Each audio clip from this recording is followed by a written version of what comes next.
성 요한이 전한 거룩한 복음입니다.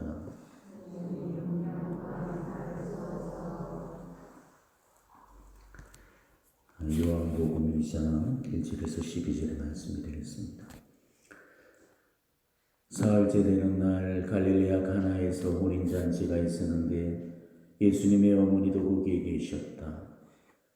예수님도 제자들과 함께 그 혼인잔치에 초대를 받으셨다. 그런데 포도주가 떨어지자 예수님의 어머니가 예수님께 포도주가 없구나 하였다. 예수님께서 어머니에게 말씀하셨다. 여인이시여, 저에게 무엇을 바라십니까? 아직 저의 때가 오지 않았습니다. 그분의 어머니는 일꾼들에게 무엇이든 그가 시키는 대로 하여라 하고 말하였다. 거기에는 유다인들의 정결례에 쓰는 돌로 된 물독 6개가 놓여 있었는데 모두 두세 동이들이었다. 예수님께서 일꾼들에게 물독에 물을 채우라 하고 말씀하셨다. 그들이 물독마다 가득 채우자 예수님께서 그들에게 다시 이제는 그것을 퍼 과방장에게 날라다 주어라 하셨다. 그들은 곧 그것을 날라갔다. 과방장은 포도주가 된 물을 맛보고 그것이 어디에서 났는지를 알지 못하였지만 물을 퍼간 일꾼들은 알고 있었다. 그래서 과방장이 신랑을 불러 그에게 말하였다. 누구든지 먼저 좋은 포도주를 내어놓고 손님들이 취하면 그보다 못한 것을 내놓는데 지금까지 좋은 포도주를 남겨두셨군요. 이렇게 예수님께서는 처음으로 갈릴레아 가나에서 표징을 일으키시어 당신의 영광스러운 영광을 드러내셨다. 그리하여 제자들은 예수님을 믿게 되었다. 주님의 말씀입니다.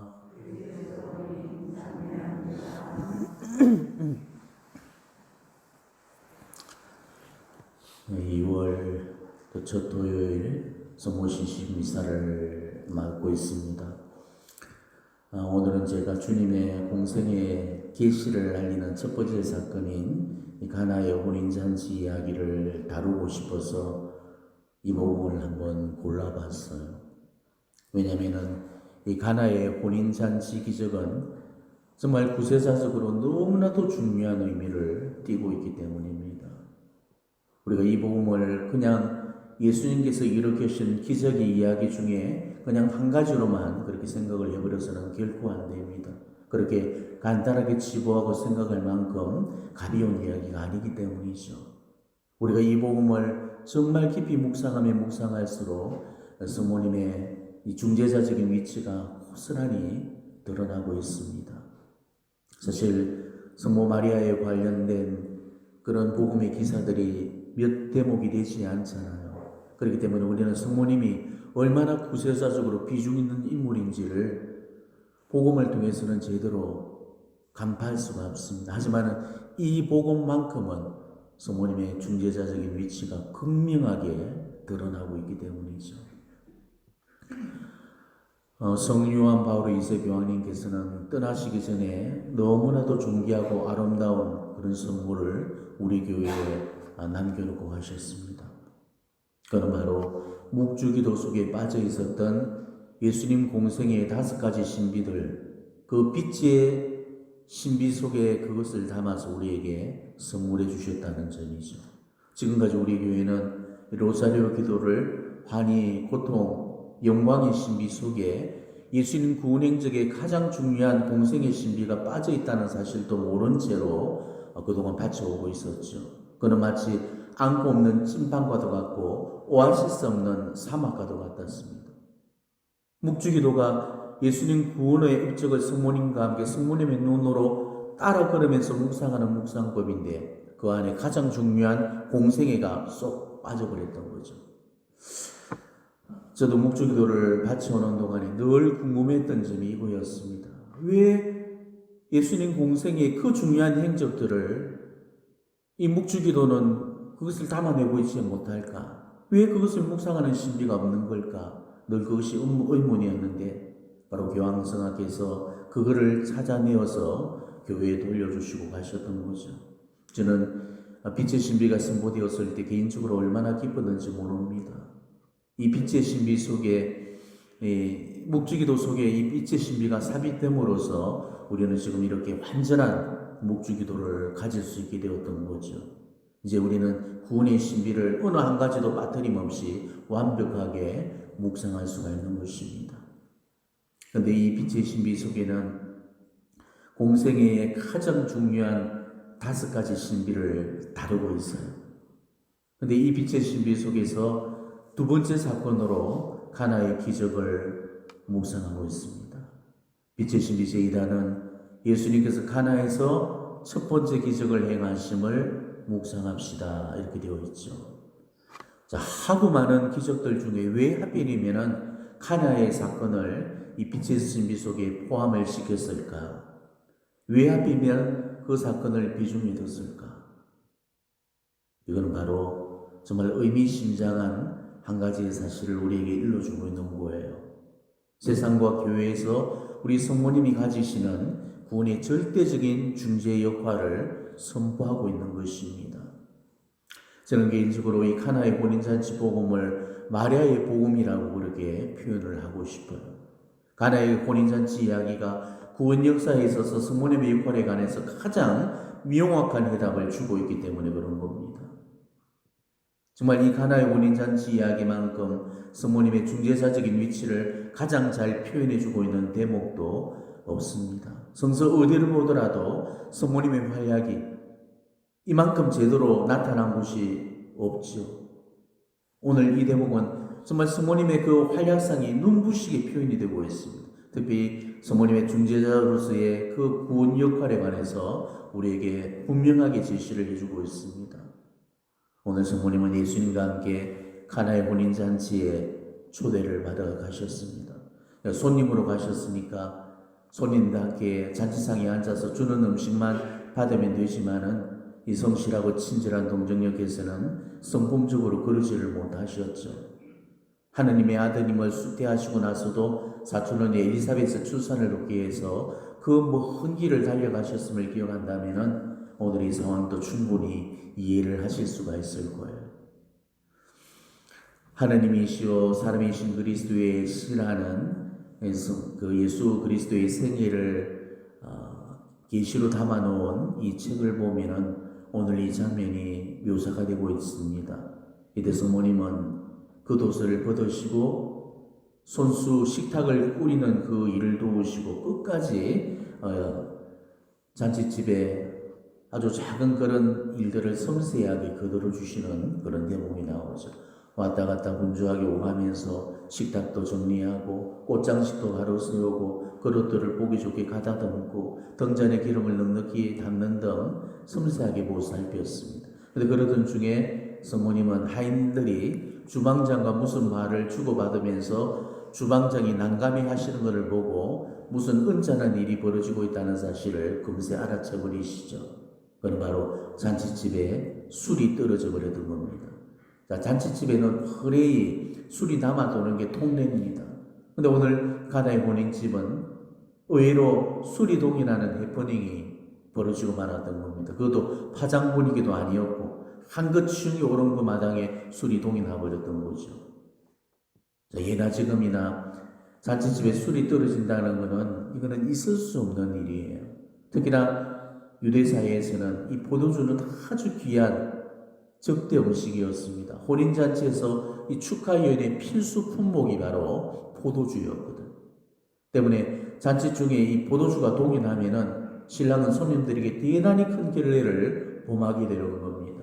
그리고 신부 집안의 명예를 떨어뜨렸다는 이유로 고소까지도 당할 수가 있었고 심하게는 파혼의 그런 사유까지도 되어질 수가 있었죠. 그런데 바로 그 중요한 포도주가 가나의 혼인잔치집에서 동이나 버렸던 겁니다. 주인은 손님을 대할 면목도 체면도 없는 그야말로 난감한 처지에 몰렸던 거죠. 그런데 바로 그때 성모님께서 이 사건에 적극적으로 기입을 해주셨다는 겁니다. 술독에 포도주가 떨어졌음을 알아차리자마자 성모님은 바로 지체 없이 이 문제를 바로 아드님께 가져가셔서 알리셨죠. 포도주가 떨어졌구나. 성모님은 잔치집에 겪는 그 난감한 문제를 마치도 당신의 문제인 것처럼 여기면서 아드님에게 알려서 그 문제를 해결하실 수 있도록 주선을 하셨던 겁니다. 포도주가 떨어졌구나라는 이 성모님의 한마디 말씀으로도 예수님은 어머니의 뜻과 의지를 헤아리셨고 잔치집에 겪는 어려운 문제를 해결해 주셨다는 사실이죠. 그렇기 때문에 우리가 예수님께 간청하는 100마디, 1000마디의 그런 말씀보다도 성모님의 한마디 말씀이 훨씬 더 힘있는 그런 보수가 되어진다는 거죠. 바로 여기에 성모님의 중재자로서의 위치가 드러나게 되는 것입니다. 성모님은 술이 떨어진 사실을 누구보다 먼저 알고 계셨죠. 그것도 예수님보다 먼저 알고 계셨다는 것은 더욱더 놀라운 사실입니다. 그리고 그 문제를 수수방관하지 않으시고 적극적으로 그 문제에 개입하시고 뛰어드셨다는 사실이죠. 그래서 이 성모님의 중재로 말미암아서 예수님은 당신의 때가 이르지 않았음에도 불구하고 당신 어머니의 요청을 거절할 수가 없어서 그 기적을 행할 수밖에 없었던 겁니다. 예수님의 첫 번째 기적은 바로 그렇게 이루어졌던 거죠. 그러니까 그 잔치집을 보시고 기적을 베풀어 주신 것이 아니고 당신 어머니의 부탁을 보시고 기적을 베풀어 주셨던 겁니다. 우리는 언제나 이것을 기억하셔야 돼요. 예수님의 첫 번째 기적이 바로 성모 마리아를 통하여 왔다는 그런 사실입니다. 그래서 하느님의 시간표와 우리의 시간표가 다를 때 정말 하느님의 시간을 앞당길 수 있는 유일한 분이 바로 성모님이십니다. 세상 누구도 이 하느님의 마음을 움직이지 못하지만 성모님만큼은 하느님의 마음을 움직일 수 있는 유일한 분이십니다. 그래서 보나벤투라 성인께서도 성모님의 중재 역할에 대해서 이렇게 말씀하십니다. 성모님께서는 세상에 계실 때와 한 가지로 자비심이 지극하시니 지금 하늘에서도 우리의 필요한 처지를 더욱 잘 아시고 우리를 더욱 사랑하시고 도와주시려고 하신다. 이 말씀이 결코 겉으로 내어놓은 빈말이 아니라는 사실을 우리는 세계적인 그런 사건을 통해서도 충분히 엿볼 수가 있을 거예요. 성모님은 지상의 자녀들을 도우시러 끊임없이 발현을 하고 계십니다. 이 세상 그 어떤 곳도 발현하지 않는 곳이 없다 할 정도로 세상 곳곳마다 지금 성모님께서 발현하고 계시죠. 그래서 우리는 20세기 이후를 마리아의 시대라고 부르고 있습니다. 왜냐하면 성모님의 발현들이 집중적으로 지금 이루어지고 있는 시기가 20세기 이후의 시기였기 때문에, 그래서 우리 교회 성청에 공식적으로 접수된 그런 지역교구의 성모 발현 상황이 무려 400여 건이 보고가 되었습니다. 공식적인 접수 외에 비공식적인 것들까지 합친다면 아마 수천 건에 이를 거예요. 그만큼 지금은 20세기에 집중적으로 어머니께서 발현을 하고 계시죠. 어느 성인 성녀들이 이처럼 자주, 이처럼 많이 이 지상에 나타나서 천상의 뜻을 알리고 그 메시지를 알리면서 자녀들에게 도움을 주려고 하신 그런 성인 성녀들이 어디가 계십니까? 바로 어머니이시기 때문에 그래서 이 지상에 자녀들에게 나타나시는 겁니다. 성모님은 지상에만 나타나시는 게 아닙니다. 지금 연옥에도 나타나고 계시죠. 성모님은 연옥도 끊임없이 그 연옥의 불쌍한 자녀들을 보살피고 계셔요. 그래서 성모님은 연옥의 어머니이십니다. 이거는 아마 파우스티나 성녀를 통해서 밝혀지게 되죠. 파우스티나 성녀가 어느 한날 예수님의 성청에 의해서 천국과 연옥과 지옥을 방문을 하게 됩니다. 그리고 연옥을 방문을 하게 되는데 그 연옥에서 성모님께서 연옥에 내려오셔서 그 연옥의 그 정화의 불을 견디지 못하는, 그래서 정말 고통 속에 놓여 있는 당신의 그 자녀들에게 천상의 감로수를 이렇게 나눠주시고 먹여주시는 그런 모습을 보게 됩니다. 바로 성모님께서 주시는 그 물을, 그 목이 타는 듯한 그런 갈증곳에서 마시는 그 사람들은 평화와 안식을 잠시라도 느끼면서 그 고통들을, 정화의 고통을 이겨내고 있었죠. 그런데 그때 성모님을 일컬어서 연옥의 모든 영혼들이 성모님을 부르는 호칭이 있었다고 그랬죠. 바로 마리스텔라, 바다의 별이라고 그렇게 성모님을 부르고 있었다는 것입니다. 믿는 자든 믿지 않는 자든 어느 종파를 관계없이 모든 연옥에 있는 영혼들이 성모님을 어머니로 받들고, 그리고 그분을 바다의 별로 그렇게 표현을 하고 있었다고 그렇게 이야기합니다. 이게 바로 성모님의 구세자적인 중재 역할입니다. 어머니는 어떤 일이 있더라도 우리를 포기하지 않으시거든요. 그래서 지상에서 우리를 천국으로 이끌기 위해서, 잘못된 길을 걸어가는 그런 우리들을 바로 잡아주기 위해서, 하느님의 뜻과 하느님의 방향으로 우리를 이끌기 위해서, 그래서 끊임없이 이 지상을 방문하시면서 당신의 자녀들을 천상의 길로 이끌고 계시고, 잘못된 그런 길로 빠져서 결국은 연옥에 떨어진 우리를 마지막까지 포기하지 않고 연옥에서도 천국에 이끌도록 하기 위해서 그 천국에 올리는 그 순간까지도 어머니로서의 중재자적 역할을 포기하지 않으시고 연옥의 영혼까지도 챙겨주시는 겁니다. 비에틀레체나의 비오시 분께서는 성모님께 대한 그 봉헌을 강조하시면서 이런 이야기를 들려주시죠.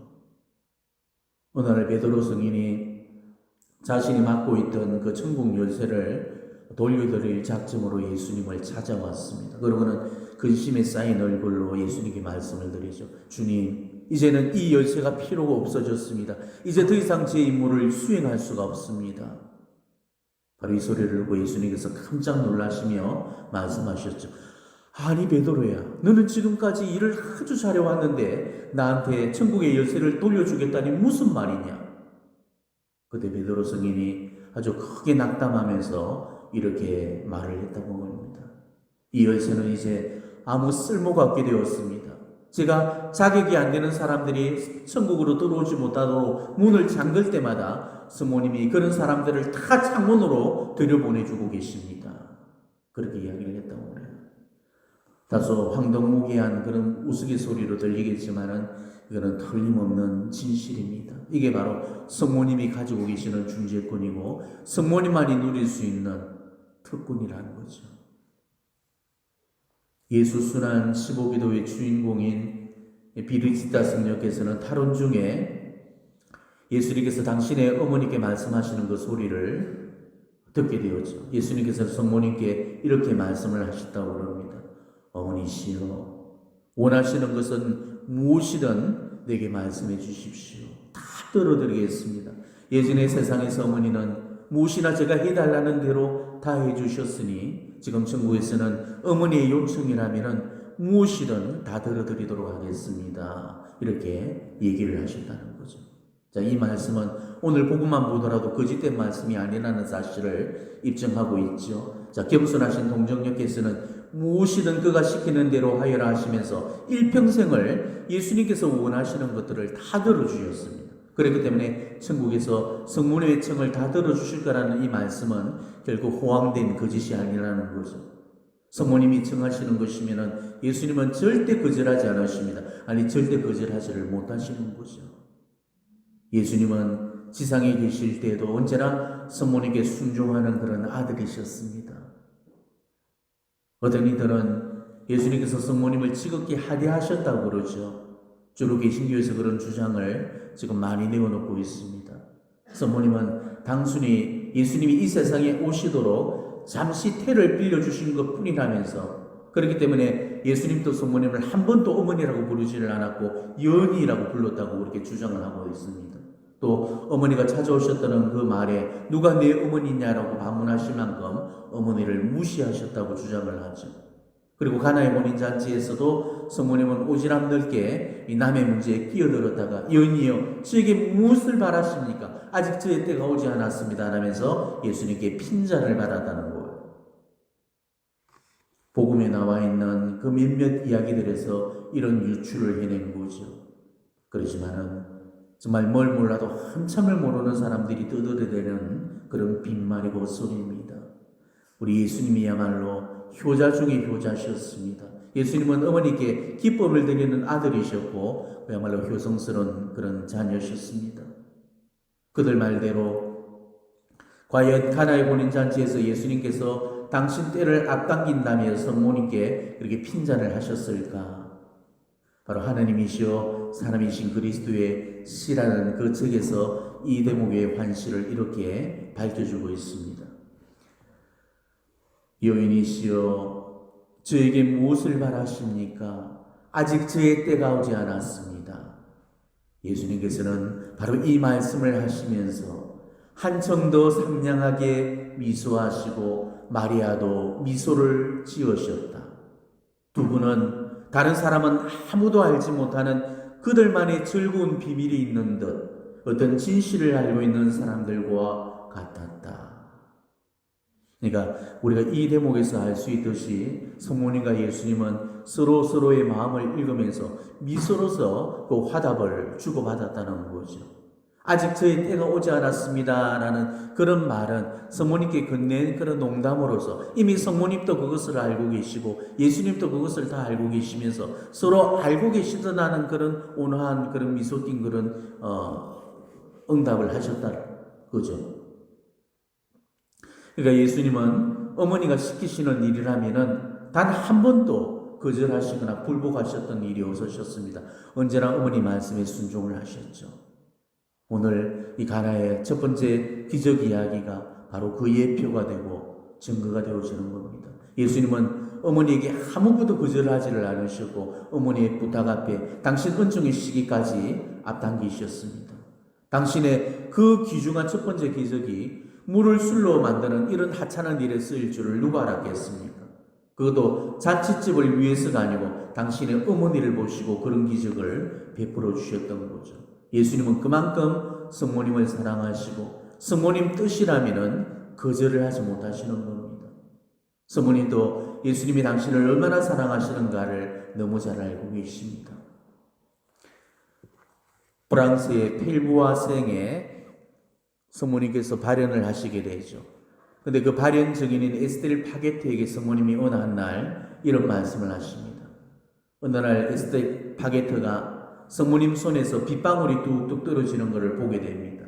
그런데 성모님께서 펼쳐셨던 그 손을 통해서 떨어지는 그 방울들에는 이런 글귀들이 쓰여 있죠. 건강, 믿음, 공경, 사랑, 거룩함 이런 글들이 그 물방울마다 다 새겨진 겁니다. 그게 성모님의 손을 통해서 뚝뚝 떨어지고 있었죠. 바로 그게 무엇냐는 그런 질문을 받고 성모님이 이렇게 답을 하십니다. 이것들은 너희들에게 베풀어주는 나의 은총들이다.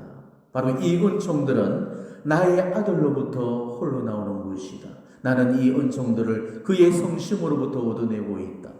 그는 나의 청을 하나도 거절하지 못한다. 그러니 두려워하지 말아라. 내가 너를 도와줄 것이다. 이런 말씀을 하셨어요.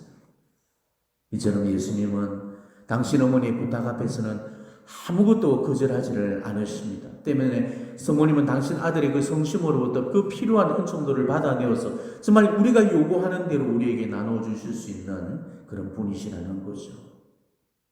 우리가 정말 알고 있어야 될 사실은 예수님의 모든 은총이 바로 성모 마리아를 통해서 우리에게 내려와진다는 것입니다.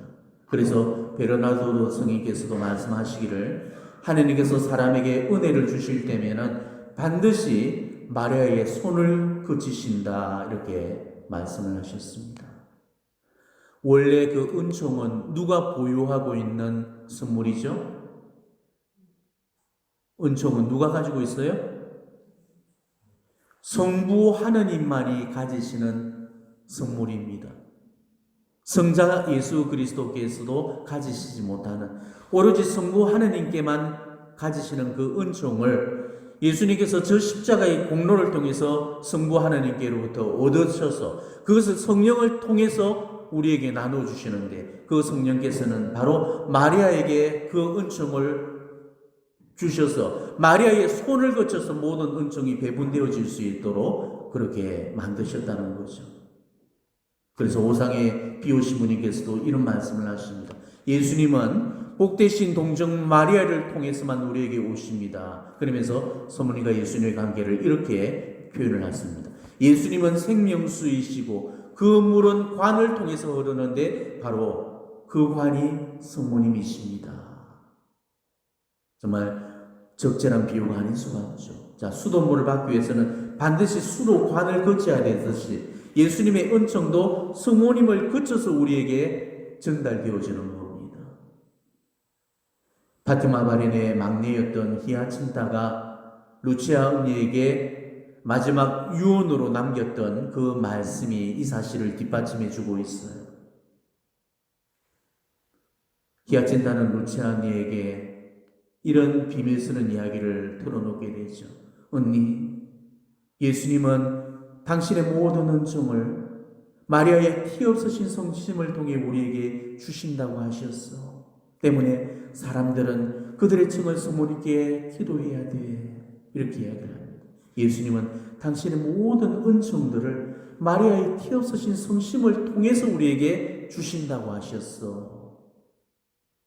우리는 히에친다의 이 예언자적인 메시지를 결코 가벼이 흘려들어서는 안 됩니다. 우리는 하느님의 마음마저도 움직일 수 있는 막강한 분을 모시고 있습니다. 그리고 그분이 우리의 어머니라는 사실을 우리는 주목하셔야 됩니다. 그분이 나의 어머니시고 여러분의 어머니시고 우리 모두의 어머니시라는 거죠. 지금 여러분 가운데서 성모님이 여러분의 어머니가 아니신 분은 단 한 분도 없습니다.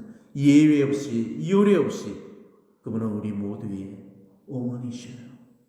그 어머니께서 지금 여러분의 성실한 어머니가 되어주십니다. 그렇다면 우리 역시도 정말 그분의 성실한 자녀들이 되어드려야 됩니다. 성모님은 지금 당신의 자녀들을 돕고 싶어합니다. 그렇지만 우리가 의탁하지 않는다면 결국 우리를 도울 길이 없는 겁니다. 이 막강한 전제와 정부와 중재권을 지닌 이 어머니의 힘을 결국 과소평가하지 마십시오.